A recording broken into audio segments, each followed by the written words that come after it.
everybody! It is Winston with PerfecPress HTV. Today we are going to be doing some sublimation basics, going over what is sublimation, how to do sublimation, and show some tips and tricks and different ways to do it. And yeah, we're going to just kind of basic overview for all those who are new to this whole sort of world. Sublimation in this industry is kind of a hot term that a lot of companies like to use to help sell products. They like to make you think you're buying sublimation stuff when sometimes you're not. So hopefully my goal today is you'll finish this video by really understanding what sublimation really is versus what some things folks sell as sublimation, or what different kind of transfers that are in this sublimation world. Just some clarification. So if you're brand new and completely new to the world of sublimation, this video is just for you. Or if you're a crafter who's been doing this for a while, but you're still not exactly sure, you keep on hearing these terms, you're like, wait, that doesn't add up. Hopefully I clear that up for you. Please be active in our comments. We have someone reading them right live to me. So if you want to ask any questions or anything, please ask. And I'm going to try to go off of what y'all are asking me to do, or if you want any examples, I'll be playing off those. So let's just get started with the very basics. So sublimation essentially is the process of taking a solid and making it into a gas. That's the scientific meaning of it. When it comes to sublimation printing, it technically doesn't really do that. It'll go from solid to liquid to gas, but it's a very quick process. So back when it was first invented, they used to think of sublimation as a process of it just going from a solid print to a gas. They've since then have found out there is a stage where it is liquid for a little bit, but it's very minor. So it's not true scientific sublimation, but we still use the term in sublimation printing. So what is sublimation printing? Well, sublimation printing is printing with a type of ink that can turns into a gas around 400 degrees. So what that happens is, at 400 degrees, the molecules for the sublimation ink is heavier than air, and they fall down. Along with pressure, they bind to different surfaces. Now, if it's a synthetic fabric, especially polyester, what happens is the fabric molecules expand around 400 degrees and get wider. And then the ink particles fall in between those polyester strands, and then as soon as you remove it from heat, the polyester absorbs it, permanently binding it. That gives you a really vivid image that does not fade and can last for years and years and years. The benefit of that is it also has almost no feel. It's embedded within the garment itself. So you have a feelless sort of beautiful print, vibrant print. Sublimation is commonly used in all-over style printing. If you've seen like a dress or a jacket or something that has a print completely all over it, most commonly that's done in sublimation. Now, is that the kind of sublimation you're going to start off with as a crafter? Most likely not. That's large format sublimation. So what they essentially are doing is they're taking big old sheets of paper, or not paper, I'm sorry, fabric, big old spools of fabric, and are dyeing the whole thing at one time, then cutting out the fabric and creating the garment. Now, when it comes into the craft world of sublimation, we're usually dealing with desktop printers. Most are 8.5 by 11, or 11 by 17, or 13 by 19. Meaning you can't really pull off that full all-over body print because it really has to be done all in one go. Sublimation, when you do it in multiple layers, it doesn't look very good. It tends to have weird lines and just not turn out right. Some people are able to pull it off, but it usually, if you're trying to do multiple press of sublimation, turns out pretty poorly. For sublimation, though, on garments, when you're a crafter, when you're limited to those sizes, it's not anything to be scared of. A 13 by 19, just this size paper right here, will fill out a man's chest very well. I wear a 3X, I'm a big guy, and it fills me out just fine. So you can get away with using those sizes and do beautiful shirts with no problem at all. So before we do any more, let's do a quick sublimation shirt just to show how it turns out. I have printed beforehand a transfer on TextPrint R sublimation paper, an image that I created a few days ago, and we're going to press it on a shirt. So with sublimation, you're going to want to use 100% polyester garments. So I'm going to pull over this.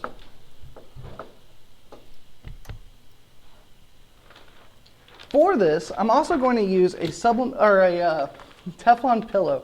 So Teflon pillows help with sublimation by giving it a slope down. So what that means is with sublimation, you're using polyester. Polyester is a fabric that has memory to it, meaning if you do some heat abuse to it, it tends to remember what's happening to it. So oftentimes if you press without using a heat press pillow or something, you'll get a really strong line across your shirt. So you have almost like a box. Usually folks who are new to sublimation, you can quickly tell that because their shirts have a really big box usually around it. To get away from that, you use a pillow that gives you a nicer slope down and helps you prevent that boxing effect. So let me take my pillow. I want to place my garment in. Do we have any questions, Abby? I have a question that says, do you guys print all over for customers?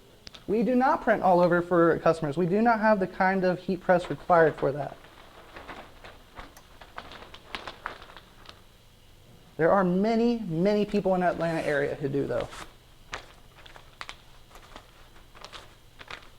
So I'm going to place the pillow within the shirt.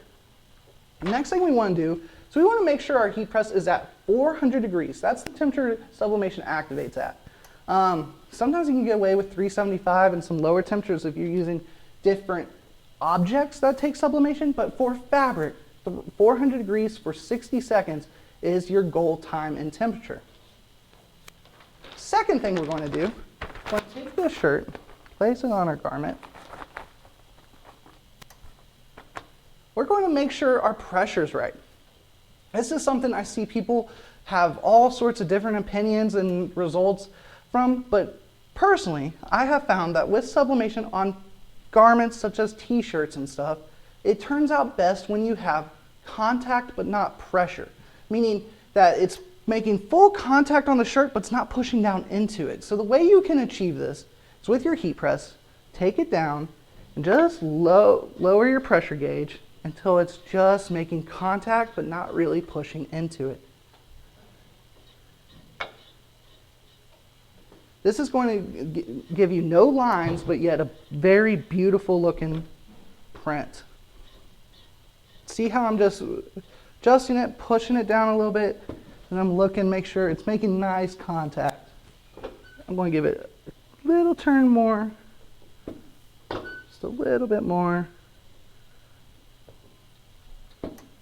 That should be perfect. So now we got our pressure right. We have our garment right. Now we're going to take our sublimation transfer. So here's my sublimation transfer. I printed it mirrored because what's going to happen is the ink is going to go straight down. So you want to mirror your image when you're printing for sublimation.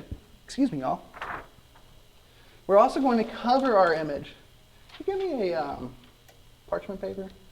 Silicone sheets? There's some right behind you. I like to cover it with silicone paper or butcher paper. I don't really care if we're using Teflon paper because sublimation can bleed, and Teflon's usually brown or gray. That's harder to see. Thank you, Miss Abby.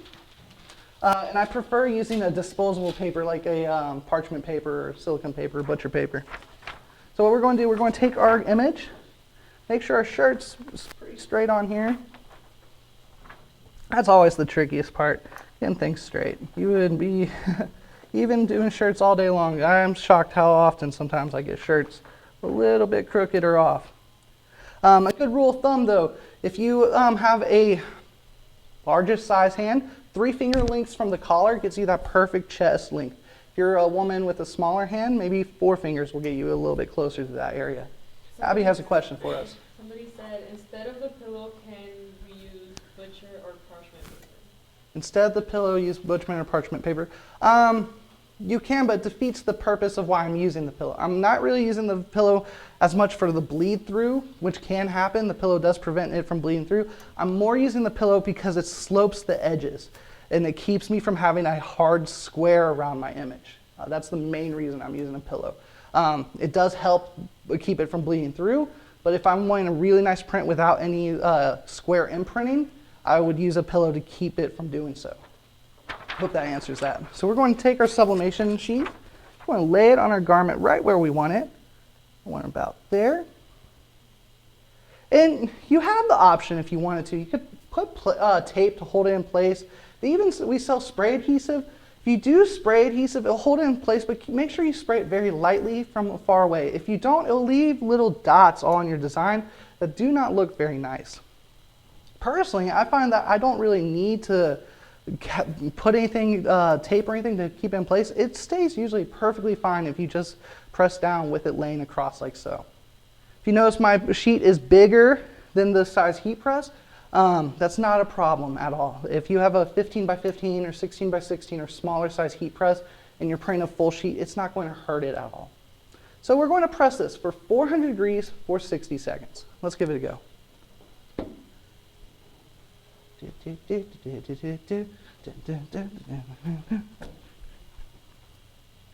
Do we have any questions, Abby?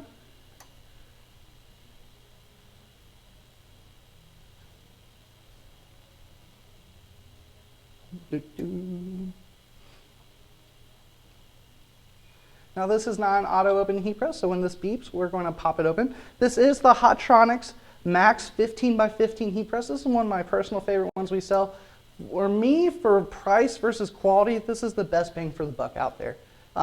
It's a USA made, really high quality heat press that's going to last you 20 years, but not nearly as expensive as some of the other models out there.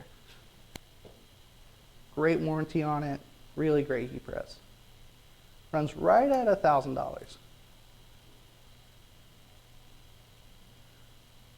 All right, here we go. So we can take our sublimation. All this coming off is steam from the ink. We can take off our sublimation sheet.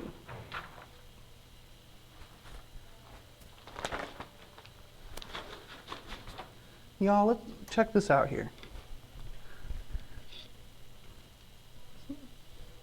So you notice I don't really have a square around it like sometimes that can happen. And I have a really nice vivid image. It says, COVID ruined my life and all I got was this lousy t-shirt. Pretty fun one. So that's sublimation basics. It's it's basically putting on a white garment the sublimation ink at 400 degrees for 60 seconds. Now what happens if you put it on like a pink shirt or a light blue shirt? Well, you can, but what's going to happen is your base colors, because it has no white base, will shift towards whatever color you put it on. And then what happens if you do it on a 50-50 blend or another blend of polyester and cotton? It will only stick really to the polyester part. The cotton part it will get on, but it won't permanently stick to. So it'll give you almost a vintage faded style look, which isn't a bad thing necessarily, but it's not always what you want to go for. Somebody asked, what's the issue when colors aren't popping enough? If colors aren't popping enough, there's a few different things that can happen.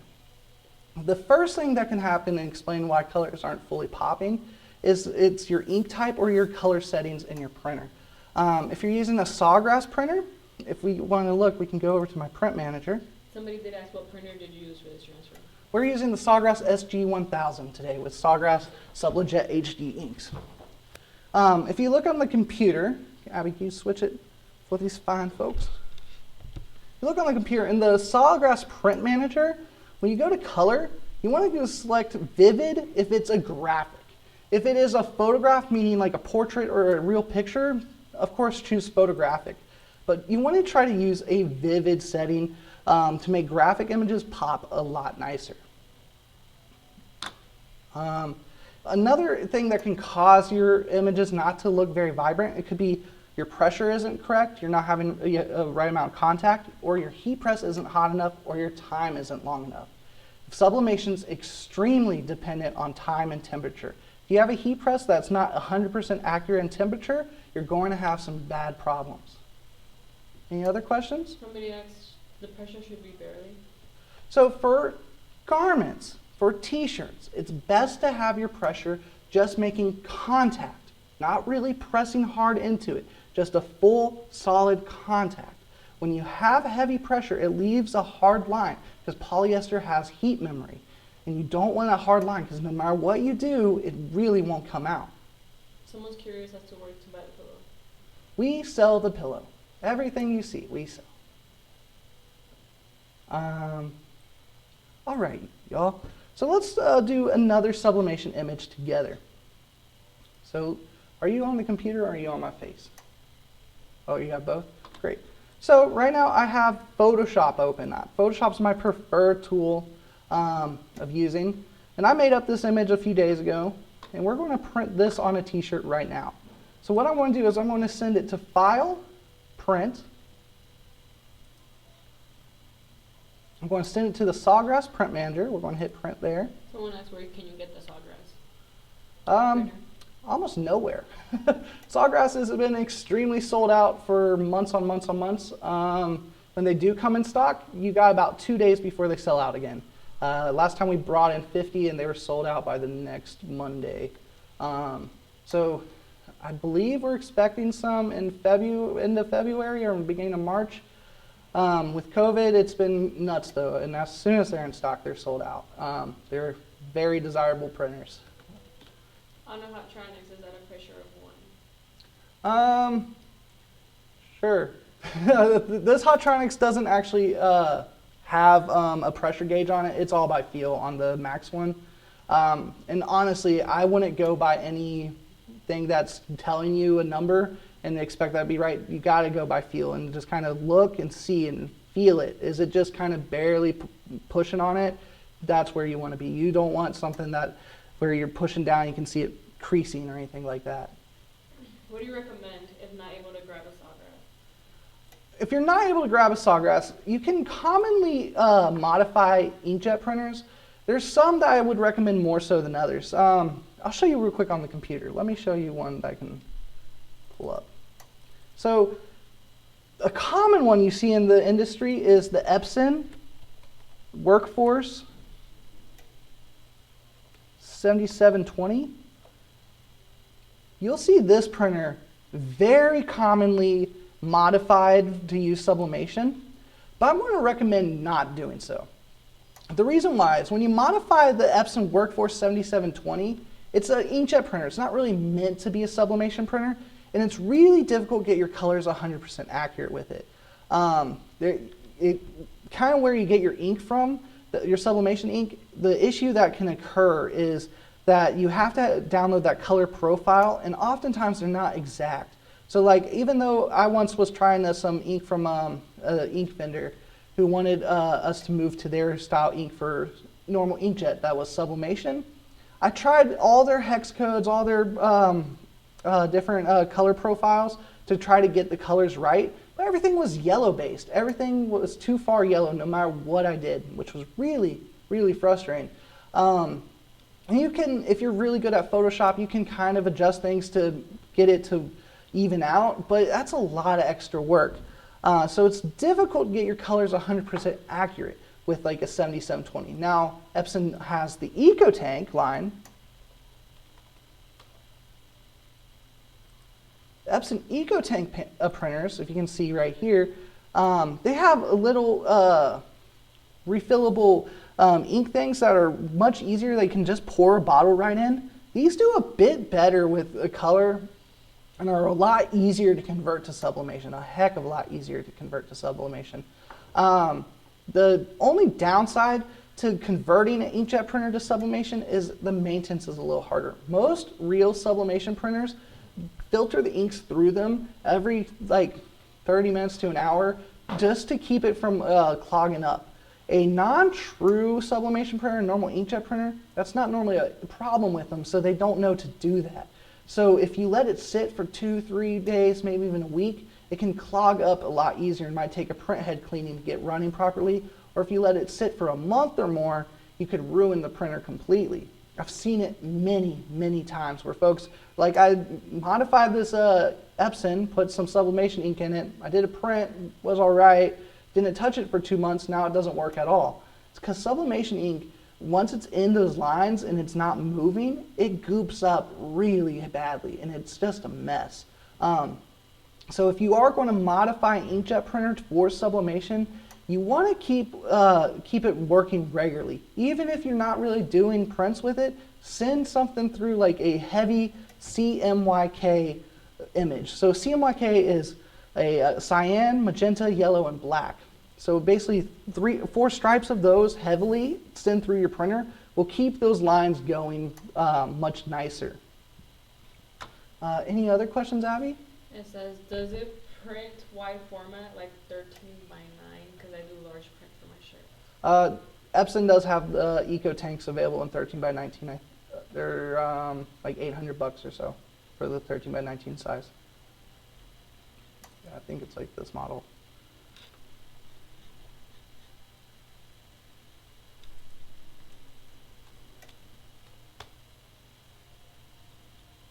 Yeah, this one right here. The Workforce ET16500 does 13 by 19.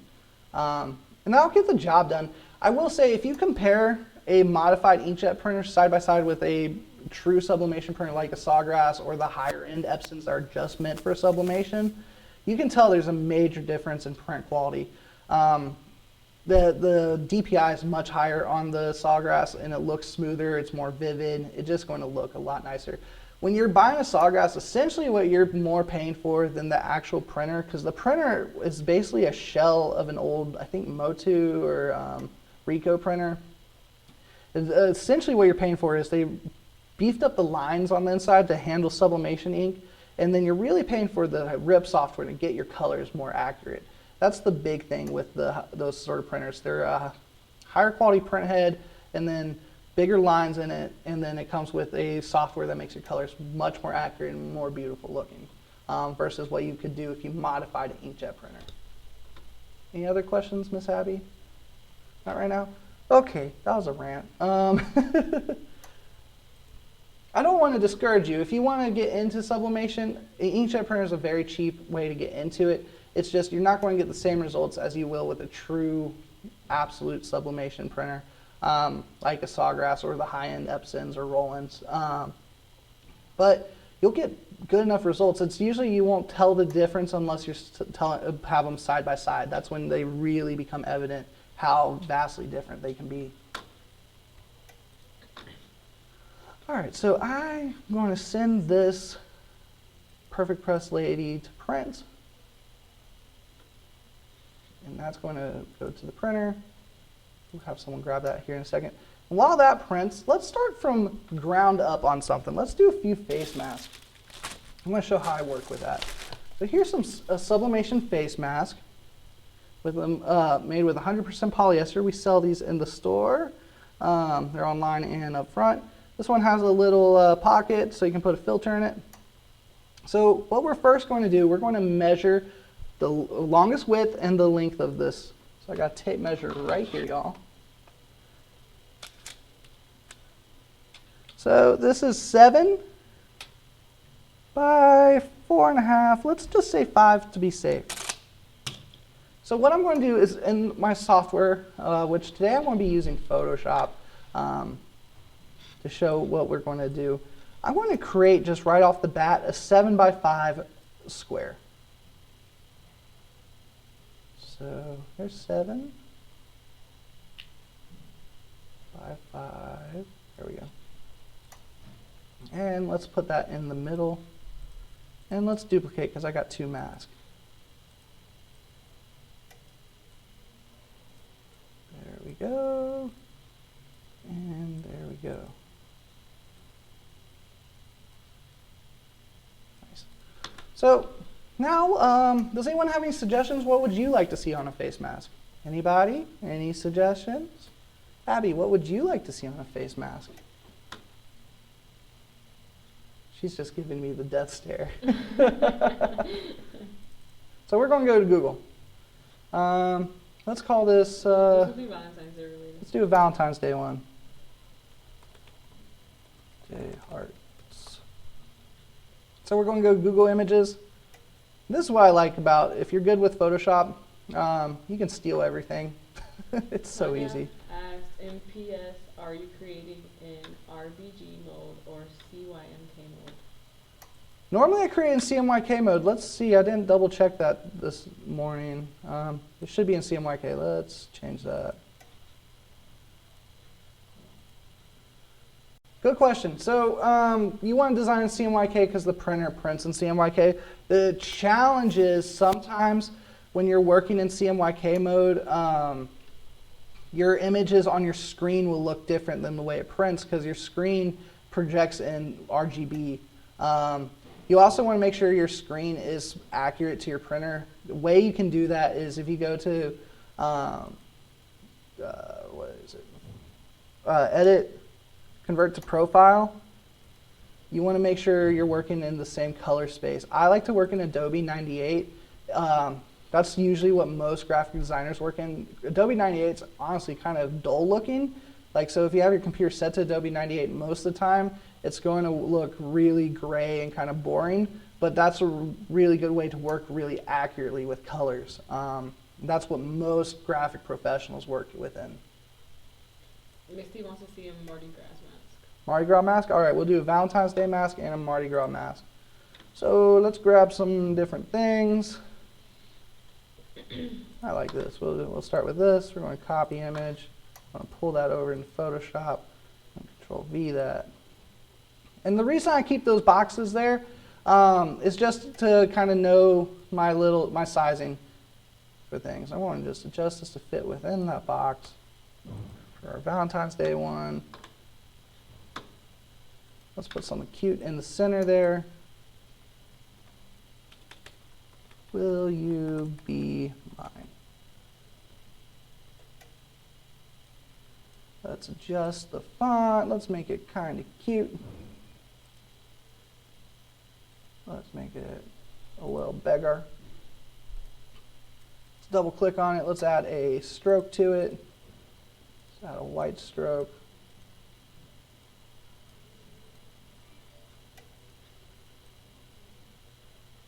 Make that stroke bigger, make it easier to read.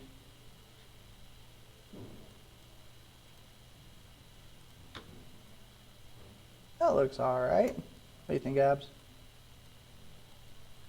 It looks nice. All right, let's do Mardi Gras one. After this, for another t-shirt, I'll show you guys how you can steal any image online. Mardi Gras.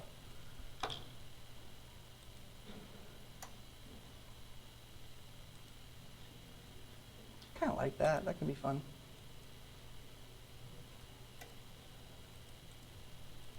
Control V.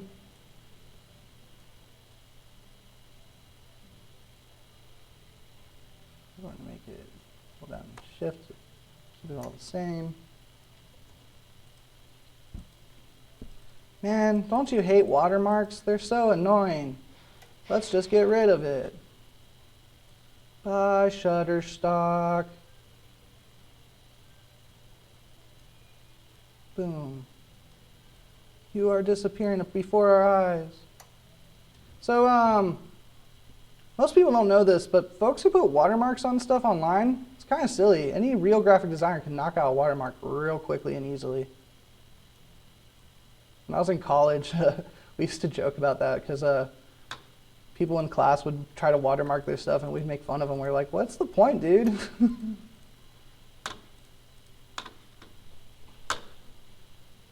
All right. So there we go. This is a little bit bigger than 5x7, which that's fine. It won't hurt it because it'll just go out in the outside of this. So there's two mask ideas. Let's add a saying on top of this. Someone said let the good times roll. All right. Thank you. I didn't know what I was going to type.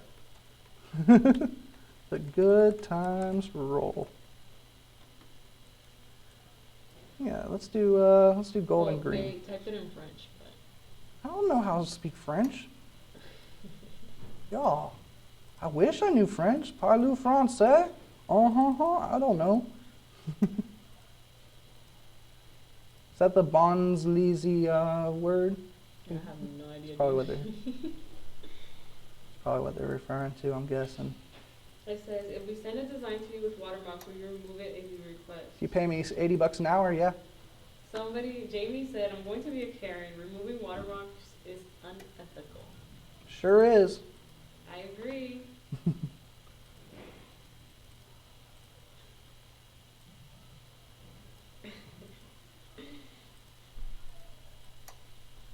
Let the good. Oh, did you answer that question? If we send the design to you with watermarks, will you remove it if you request?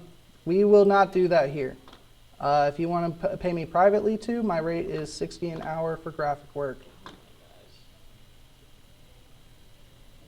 But that is not a service we offer.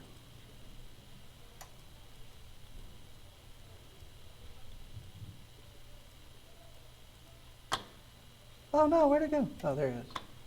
I really don't like how that looks. That's hard to read. Let's make it flipped. Let's make it purple on the inside. Why don't you just teach it real quick? I don't remember watermark. I just did it in front of everyone.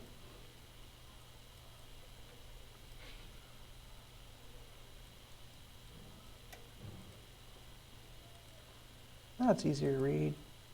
Let's capitalize the letters. I think that'll look better.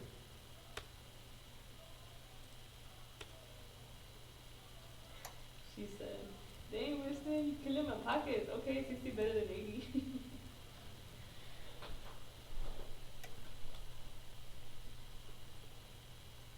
Let the good times roll. All right, let's make sure that's within the sizing here because that's a little bit wider. There we go. Apply. That's pretty nice. So let's zoom out. Both those look pretty good. Let's double check our sizing. So if you see on Photoshop, it'll show you your size. Our width is right now 7.02755. That's right on the edge. Let's make it a little bit bigger.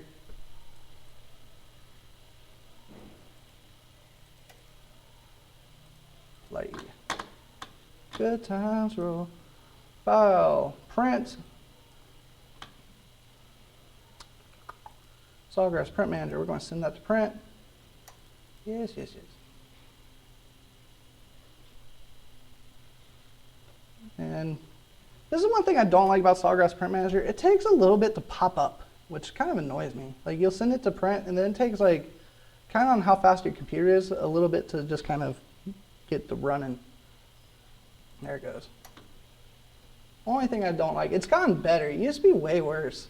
Like so bad at one time where, at least the old Mac version, you would send it and like 3-4 minutes later it would finally pop up. It would be very, very kind of slow you down. All right. We're going to send that to print. And while that prints, y'all, let's do one more. So I got a mug here. And let's measure this and we'll do a mug pressing and talk about doing sublimation on ceramics. So let's measure around here. Let's see. We have roughly 7, maybe 8 inches of workable area on this mug. When you're using a mug press, you gotta keep in mind that about from here on isn't going to be able to be pressed on. So it's really meant for images right here on your mug. So any suggestions of what should go on the mug, y'all? Any suggestions?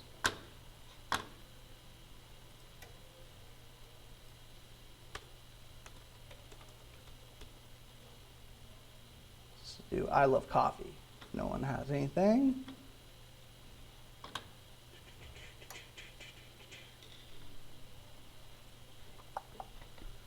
What would be a fun one?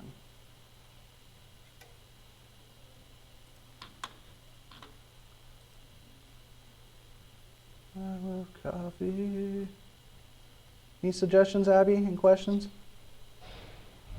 It says Liverpool Football Club. Liverpool Football Club. All right, let's do it.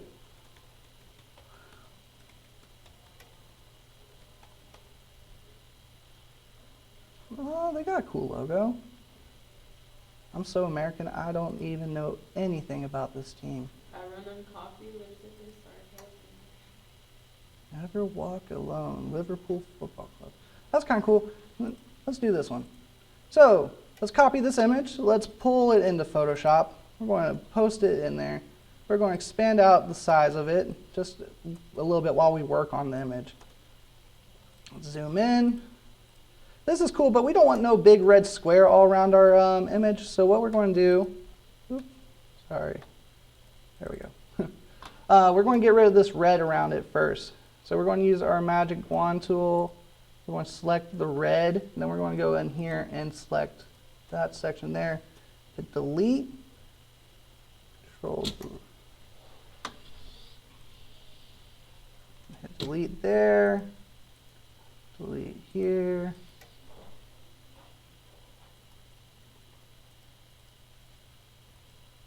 Delete there. We're also going to through Control D, deselect, make the paintbrush much bigger.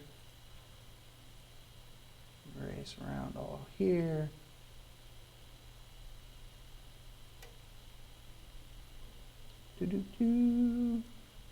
Still a little red outline I don't love. I'm going to try to get rid of that.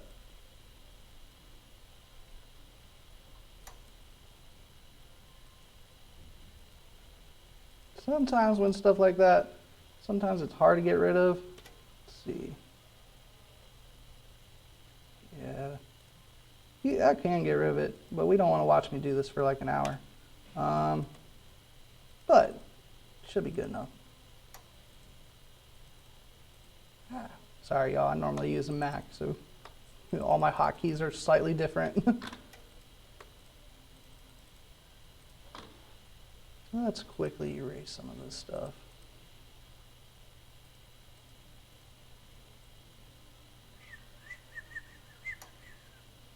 There we go. Another thing to keep in mind with sublimation, anywhere there's white on the image simply is not going to transfer over. Sublimation is the process of dyeing something. So it's a dye process, meaning that if you're going to print white onto a garment, it's not going to print anything at all because you can't dye something white. You can bleach something white, but you can't dye it. So keep that in mind. Don't tell someone you can sublimate a black shirt. That's impossible. On that, if anything that's like labeled as a sublimation on dark garment transfer, keep in mind that sublimation on dark, it requires a transfer, so it's going to feel a lot thicker than normal sublimation, and it's not as easy. Honestly, I personally think the inkjet transfers are much better than any of the dark garment sublimation transfers. I think they work way, way better and look better too. That includes Easy Subli, Subliflex 202, Subli Fabric. I'd honestly rather use a Nina 3G paper over those any day. I think it looks better, feels better. And if you wanted to, so say your sublimation printer prints at a much higher resolution or looks a lot better than your inkjet printer, you can print on the sublimation printer with the inkjet transfers, and they work just fine.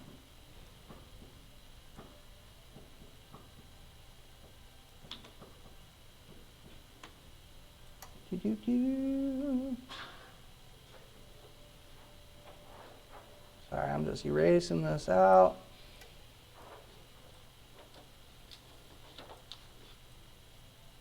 Not trying to take a million years with it.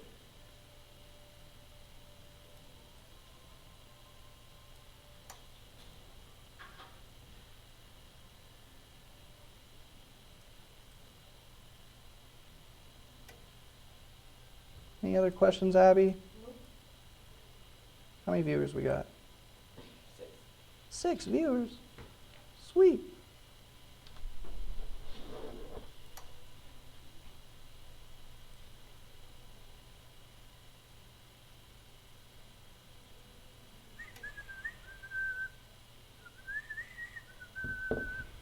Do do do do do do. Oh, goodness. Here we are. Just erasing this extra red.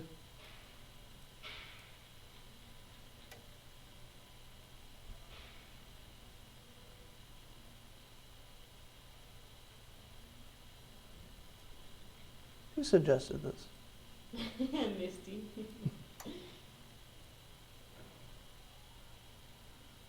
Well, it was the image you chose. That's true, it's all my fault. I'd look good on a mug. I'm almost done.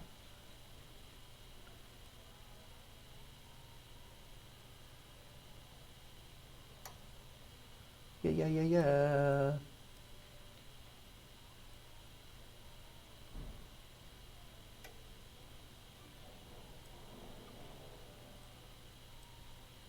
I feel like it just keeps going. Where are we at? All right, just a little bit more.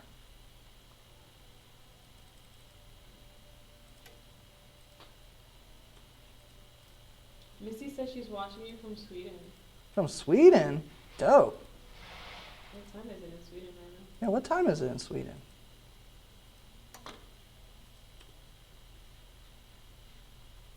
I always wanted to go to Sweden. I think it would be a really cool place. A lot of the metal bands I listen to are from Sweden.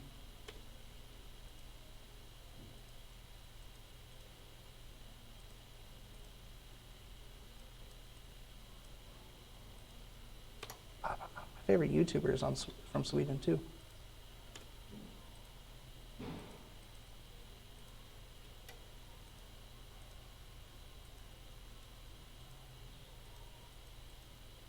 All right, that's most of it.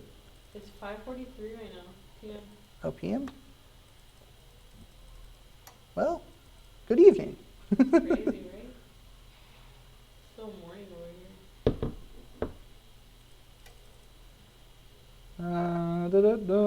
All right, y'all, that's good enough for this example. And we're going to size this down for the mug. The mug is 4.5 inches tall, so we'll do this about 3-ish inches tall.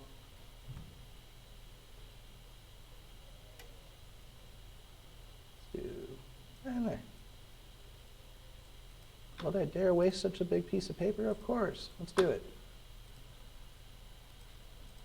Double check one thing. That should be fine. And we're going to go File, Print. Sawgrass Print Manager, Print. Proceed. We'll let the Sawgrass Print Manager. Abby brought me one of our prints. I'll go check on them after.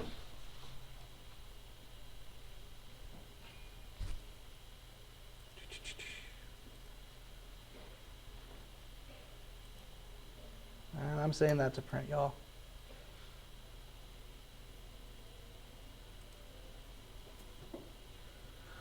Oh boy. All right. So let's go over here and we'll press this. So again, we're going to do a 100% polyester shirt. So today's shirts we're using are the Sublive brand. This is a size large, 100% polyester. So that's why the color is going to come out real vibrant. And we're going to press it at 400 degrees for 60 seconds.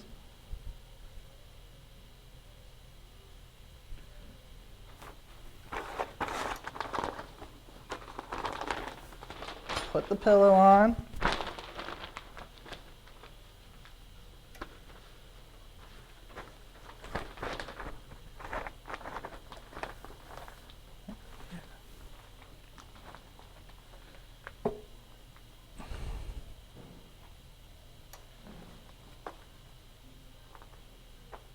All right. So we're going to take our transfer. Let me switch camera. Abby had to step out. Let me fix this.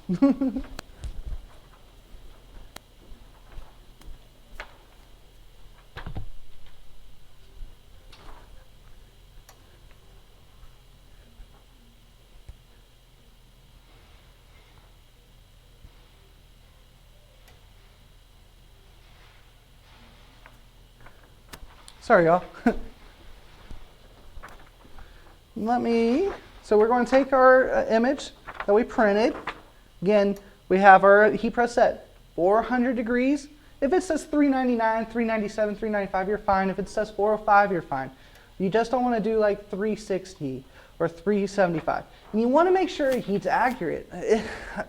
I can't express that enough. There is so many times where folks call in with problems with their sublimation, and we go through their printer, everything on their printer's right, all their settings are correct, but then when we go to check their heat press, it might display 400 degrees, but the reality, that's okay. The reality of it, it's not displaying truly 400 degrees or putting out 400 degrees. The best way to test them is they have these laser thermometers. Abby, can you grab a laser thermometer? Do you know where one's at?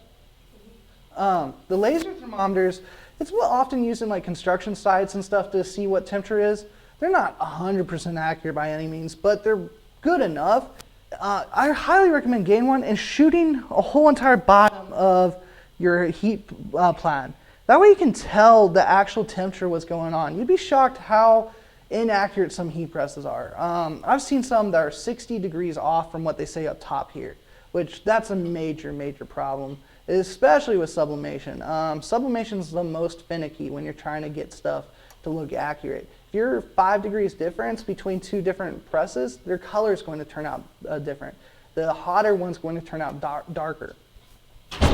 With sublimation, we did on our first shirt, 60 seconds at 400 degrees, turned out perfect. But what happens if I did it way less or way long? So I want to show y'all what happens if I just cook it. So we're going to do almost double the time. And this is what I was talking about, one of the laser thermometers. The way you do it is you want to start at one corner, see your temperature, do another corner, check your temp, and then your center. So, this heat press, even though it's telling us it's 399 degrees currently, the thermometer had us says it is 392, 384, 396, 396, and 396. So we're getting a little bit of drift on this side, so it's a little bit cooler on this side. This is a really nice heat press. Imagine cheaper heat presses with worse tolerances. You'd be shocked how crazy different across a plan some heat presses can, especially those really, really cheap 5-in-1s that Amazon sells for like $129. Oh my goodness, I've seen many of those heat presses, and wow, they drift really, really heavily. Anyways, we're going to change our time up just for example purposes. You're not going to want to do this, but we're going to do it for 120 seconds. What's going to happen here is it's going to probably start to cause some of the polyester to turn shiny because it's going to be overheated. It's going to make our image look way too dark, and it might cause the shirt to do some slight yellowing. The reason I want to show it is just to show what not to do and what happens. What you can do though with sublimation is the longer you press it or the hotter you press it, the darker the image will turn out. So say you printed something and you really, really, really love the way that image looks, but you want it to look a lot darker, a lot more vibrant. In that situation, you would extend your time by 15-second increments until you find that right amount of look that you're going for. Any questions, comments, concerns? Somebody said don't forget to show how to transfer images from Google to Photoshop. Copy, paste. Here, you go to Google, you right-click on the image, copy image, go over to Photoshop, Control V for paste, and you did it! Literally just copy and paste. Yep, just copy and paste, y'all. And it's cooking. Our guy is cooking over here.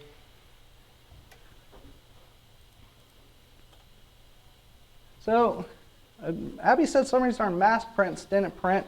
That's sad, but it's the same idea as the shirt. Let's go on and do the mug while that cooks. I'm going to just cut this out because we don't need the whole sheet. So I'm going to use scissors, cut them out. And this is a great way that you can use sublimation. You can fill out a whole sheet with like 30 of these or whatever. Fill out the whole entire sheet and then cut them out and just tape them to your mug, and then you'll have a multiples ready to go. So a great way to do it. Still got about 50 seconds left. We could probably pop this on. Make sure it's nice and straight. Should have probably cut the paper straighter, that would have helped. I want to use this. So I'm using heat tape for this situation. For the mug, because you want it to stay in spot, you will want to use the heat tape. I don't like using heat tape for shirts, but I do like to use it for mugs.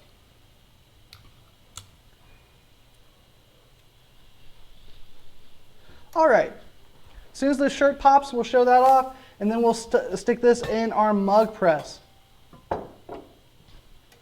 Got 5, 4, 3, 2, 1. All right, here it goes. Woo. So to compare our last print had some yellowing in the actual print after. This one much more and looks much more faded from the longer time.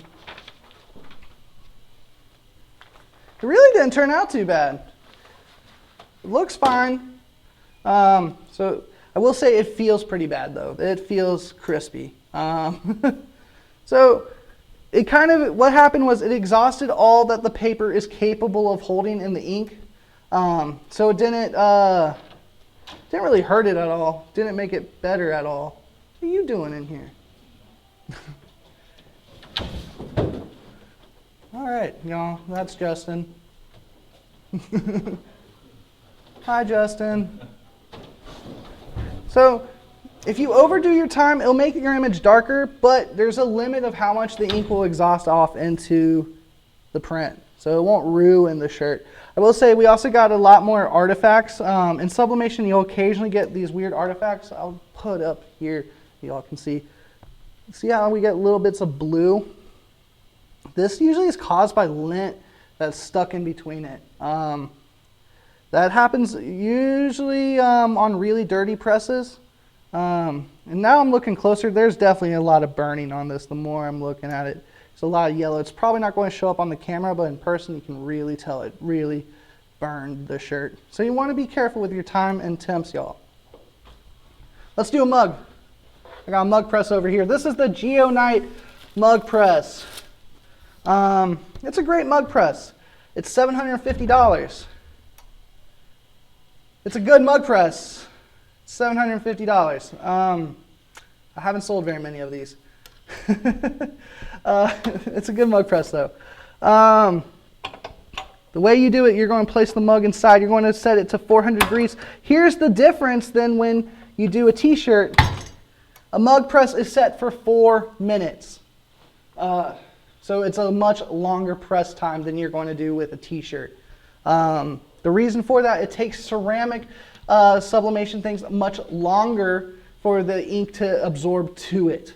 Do we have any questions or anything? Maggie said, I am trying to learn sublimation, so I have lots of questions. Can you reheat the t-shirt? Can you reheat the t-shirt? What do you mean by that? Do you mean like repress it a second time? Because if you can do sublimation and then vinyl, because they're 100-degree difference, you can do that. So you can press the shirt with sublimation as your base, and then you can go and add rhinestones or vinyl to it because it's 100 degrees cooler than where you would press sublimation, and they should be just fine together. Hopefully that answers your question, Maggie. You can put them in a dryer also if you're drying them. But with anything in the heat sort of press world, air dry works much better if you want to last longer. Any other questions, Abby? Comments, concerns? Sorry, our mask prints went away. Anyone want to know anything about Photoshop real quick while this is still cooking? Maybe show you a little trick or two. No? Okay. There's many mug presses on the market. I'm going to be honest, I've tried quite a few. I don't see a huge amount of difference in quality of them, even from the cheaper ones to the nicer ones. I mean, there's some things like the metal's built better on the nicer ones, but like when it comes to actually heating it, I don't honestly see a huge amount of difference. So I usually do see more difference in real heat presses for the shirts than the mug presses. So like a t-shirt press, spend extra money on. A mug press you might be able to go a little cheaper on and it won't hurt. That's my recommendation with those. One thing you'll notice with mug presses, when you place the mug inside, the temperature will come down pretty significantly on the gauge pretty early on. That's because the mug's cooler and it will zap some of the heat from the mug press, so it takes it a little bit more time to pull it back up to 400.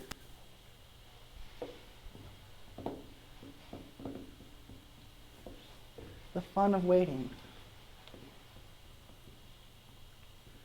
Mugs are also, I would say, a little bit more frustrating because sometimes I find that they have the most variance of acting up and not turning out right every time.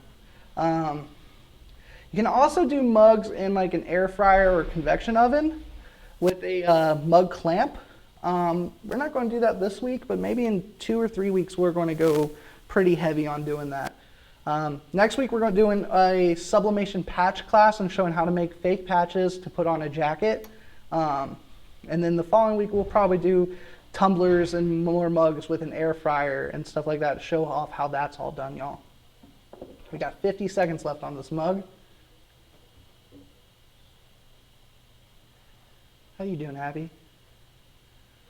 Y'all want to see Abby? No, they don't. They don't want to see me. Switch the camera, Abby. Let the people see you.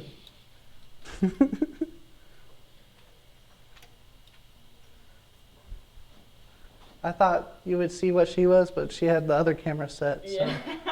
that was kind of pointless. He grabbed the wrong camera. 16 seconds. Be careful when you pull out the mug. It's going to be real hot. I made that mistake. Yeah, I think we've all around here made that mistake. You also want to be careful on mug presses like this. Don't touch any of this exposed metal. It's all spots to get burned at. I'm going to pop them. Grab right in here. Whew. Now here's the tricky part. We're going to pull off the design. I like to pull it. You can wait till it's cool, but I do tend to pull it while it's so hot because it could continually press into it and make the image darker. Look at that. Get this little part off.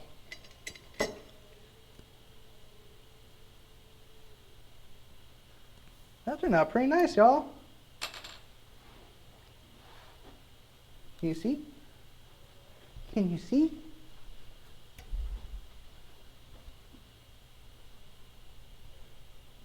Looks pretty good. Looks really good.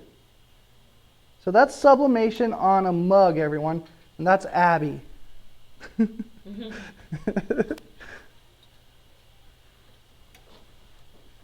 All right, everybody. Any last minute questions? Any questions about sublimation? Happy to answer them before we go. We call it a day. If you want me to go back over anything, I just want you to be able to leave today knowing a little bit more about sublimation and have a pretty firm idea of it. Let's go over a few basics again. Sublimation, first of all, does not work on cotton. If it sticks to cotton, it will wash out eventually. It will not be a permanent stick to cotton. If it's a blend of 50% cotton, 50% polyester, it will stick to literally the polyester part and eventually wash out the cotton part and leave a sort of vintage looking transfer. It's not a bad look, but it's not as vibrant. The higher percentage of polyester, the more vibrant it will look. Anything lower than 50% polyester, I honestly wouldn't do sublimation on. It's probably not a wise idea. Another thing, you can do heat transfer on top of sublimation. You can't do sublimation on top of heat transfer. Too hot. It will cause all sorts of issues with your heat transfer. But after you've sublimated something, you can add vinyl on top of it. That's not a problem. Any other questions, Abby? Misty said, can we buy or get the Liverpool next time my mom is in the store? Her mom is Peggy. Oh, yeah. Yeah, we'll give it to your mom. Yeah. And then she also asked, I keep seeing the sublimation on glitter HTV. Any comments on this? Yeah, I can do it real quick. Let's do one. Can you grab me a glitter sheet? Sure. So, glitter HTV sublimation, it's one of those things that's kind of like a happy accident that it works. It shouldn't technically work. It's way too hot for the glue, but it's if you do it right, the glue won't mess up and it works pretty good. So the key of it is you want to cut your glitter design first, and you want it to be all like a solid one-piece style design, like an emblem or something. You don't want like a bunch of letters or words that are all separated. You want everything in one cohesive piece, or you could do a whole sheet even if you want. For this example, I'll just do a whole sheet real quick. And luckily I have something pre-printed that will be great for this example. Can you hand me that rainbow sheet right there? Misty also asked if you wanted an oven for doing tumblers, what would you recommend? What was it? What? If you wanted an oven for doing tumblers. I'd get a cheap air fryer, a real cheap air fryer. They work shockingly well with mugs and stuff. So what I'm going to do, which camera am I looking at? This guy? So what we're going to do, we're going to take our rainbow white glitter. It works best. White glitter's too thin. Rainbow white's slightly thicker, so it works a little bit better without the glue kind of sticking through it. You're going to take your rainbow white glitter, and we're going to just peel it from its backing completely.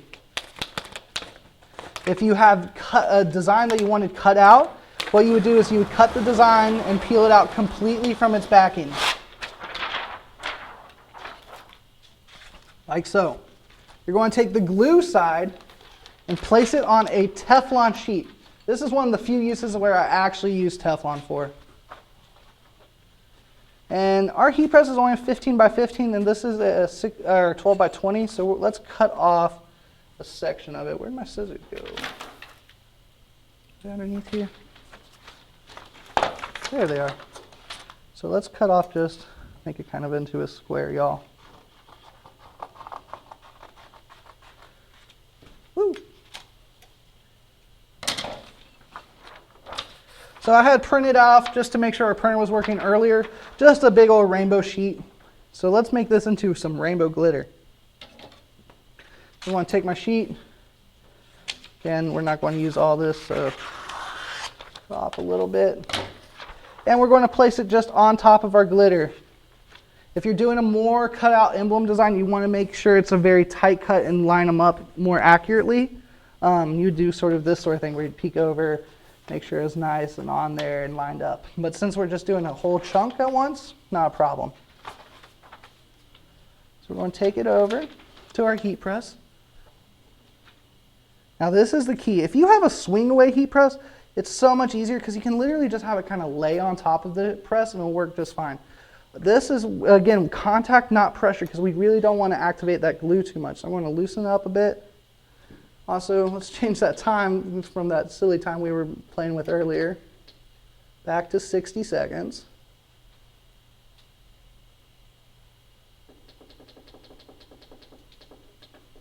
So we're at 400 degrees, 60 seconds. We have it covering our glitter. Very light pressure, more of a contact. It's not even touching there. Forgot we had the pillow in it before. Don't need the pillow this time.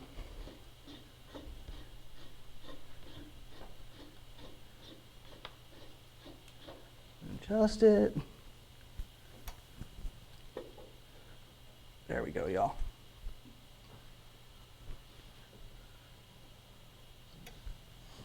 Hopefully that turns out right with pressure. This one you still want that contact but not heavy pressure, but you want to make sure it is making good solid contact. If you go too light, it might have a little light spots on it. Hopefully I did that right. I might have pressed it a little bit too premature before I got that pressure right, but we'll find out. So here it goes.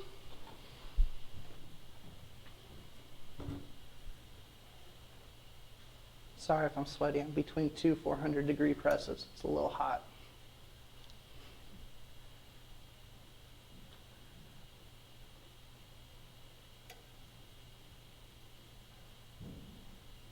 Three, two, one. Let's hope it turned out good. So we're going to remove our sublimation sheet. Look at this glitter that was dyed. So what we can now do, so once this has cooled down on the Teflon sheet, we can peel up this glitter and then heat press it onto any garment that we would like. So just an example, I'm going to use one of those shirts we already pressed. Our heat press is real hot right now, So let's pull it down. We're not going to have to wait for it to fully cool down. We just want it cooler than it currently is at.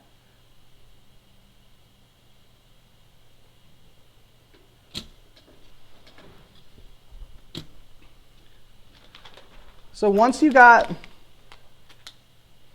cooled down, it doesn't take long. What was that, 10 seconds, 15 seconds? You're going to be able to peel it from the Teflon. And if you look, it'll leave a few little gluey spots, but majority of your adhesive should stay intact.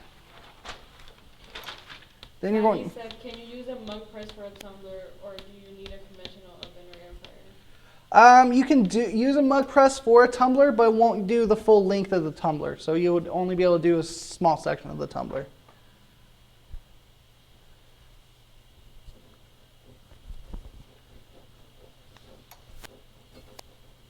So I'm going to place my t-shirt on the heat press. We're going to take that new rainbow glitter that we sublimated, and you're going to place it on the shirt where you'd want that heat transfer. And then you would want to cover with parchment paper, like so. And then you're going to heat press for about 10 seconds. You add more pressure. Sorry. Heat press as normal, and it should apply to the shirt.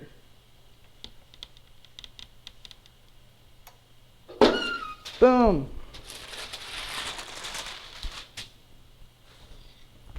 There we go, y'all. So that's sublimation on glitter done really quick and simply. We've done a video in the past on that, so you can check that out if you want to see a little more in depth on that. But that's how easy it is. It's extremely easy to do, y'all. Would you be willing to show Tanya how to save or export when done designing? How to save and export. Save or export when done designing? Yeah. So on Photoshop. So if you're trying to save on Photoshop and use it in a different program. So let's do an example of something real quick, y'all. Ooh, we're almost out of time. So say you made something you really like. So let's go back to a file I used earlier today.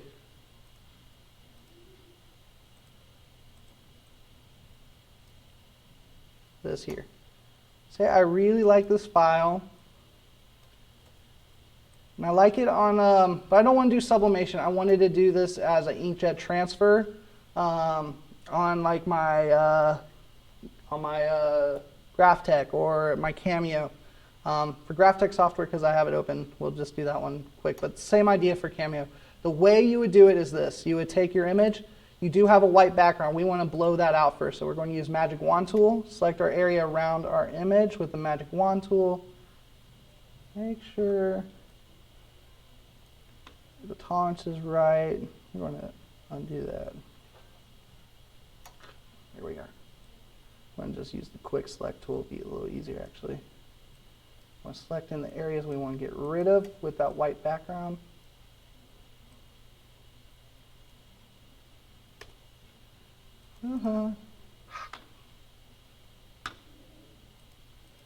Sorry, y'all. When you work without your normal computer, it feels weird. There we go. So we blow out that white background by just selecting it and hitting delete. Then we're going to deselect. And now what we're going to do, we're going to go to File, Save As. I'm going to save it to my desktop. We're going to call this Sailor Jerry. And we're going to save this as a PNG file. We're going to save it to our desktop. Hit OK. Now we're going to open up our GraphTech Studio Pro software. We're going to open a new, a new thing. Excuse me, I'm sorry I burped, y'all. It's not nice to hear. And we're going to take the Sailor Jerry that we just made PNG file and pull it over into GraphTech Studio Pro or your Cricut or your Cameo software, Cameo Studio Pro. And then you're going to take it and go up to Effects, Contour Cut, change it to red so it's easy to see. That's going to put an outline around the whole guy. Then you're going to size it do it at 7 inches across. And then you can move it and kind of, if you all see that, you can kind of see the little red outline there, showing that we have it outlined. If it's the way you like it, you're going to go to Effects, Contour Cut Mark, add your contour cut, file print, you're good to go. You got a full, ready to make heat transfer design. Done quick and easy. Yes, Abby? Misty said, in the Tumblr video, I see the shrink wrapping the tumblers and something after they attach a sublimation print. What are they using? Tumblr video, shrink wrapping. Oh, there's heat shrink wrap for doing sublimation in ovens and stuff. In 2 weeks, come back and we'll show that off. I did want to show that today, but we actually are sold out of our shrink wrap material, so I couldn't show that off today. So there will be a video. Yeah, in two weeks we're hoping to do that video, y'all.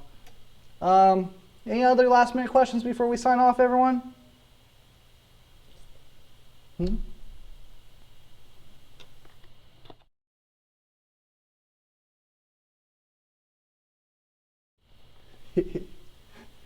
I forget, from what I say the words to what you all see, there's like 2 minutes of delay.